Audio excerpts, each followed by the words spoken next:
The high cost of everyday stuff, not a surprise to anyone, except maybe the president?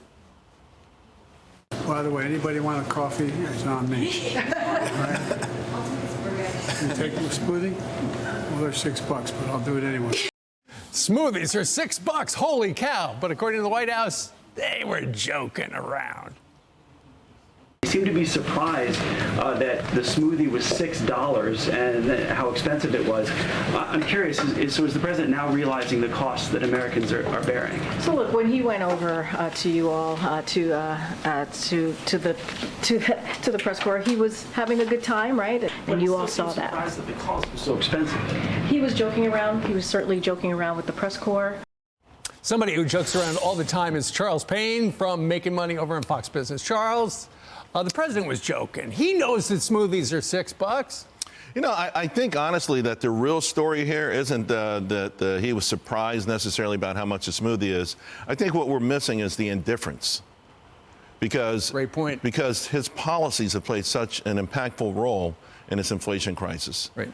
And, you know, one of the things I don't think people realize is when we have a politician say, hey, I'm going to do this for the people, like that $2 trillion COVID aid that we didn't need at the time, when American households had, you know, their balance sheets were the best they'd ever been, businesses' balance sheets were the best they've ever been, that money ultimately is designed to trickle its way up into the pockets of the top 1%.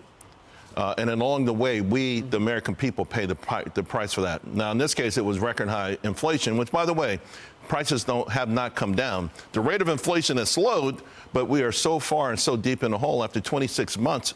Right. 26 months in a row where paychecks couldn't keep up with inflation. I bet he did not know that they were actually $6 because it took his neighbor up in Delaware. They were talking in the sunroom. He said, yeah, I had no idea. Yeah, it was $5 a pound.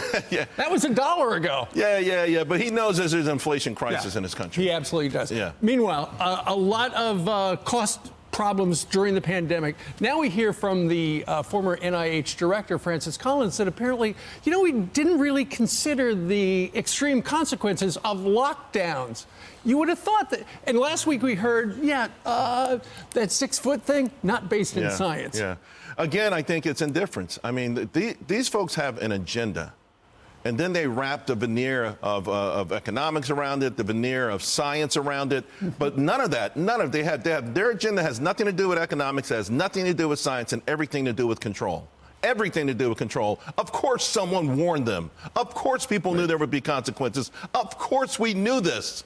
We knew this. You don't lock down people, particularly children, and don't think there won't be consequences. Their agenda comes first and foremost before everything else. Absolutely. Meanwhile, your agenda is you're having a town hall today at 2 o'clock on Making Money. It's called Becoming Unbreakable. It is going to be the most amazing business special you've ever seen. I've got some things that have never been done in business TV before to try. It's going to, by the way, the theme is about the Roaring 20s. Can we duplicate that in the 2020s, what we had in the 1920s? Great idea. Yeah, it's going to be absolutely amazing. I want people to watch it. They're going to learn a lot. Also, the true secret why the market always goes up. We kind of alluded to it just now. Man, everybody's got to watch. All right, 2 o'clock over on Fox. Thanks a lot. Appreciate it. Thank you, Charles. I'm Steve Ducey. I'm Brian Kilmeade. And I'm Ainsley Earhart. And click here to subscribe to the Fox News YouTube page to catch our hottest interviews and most compelling analysis.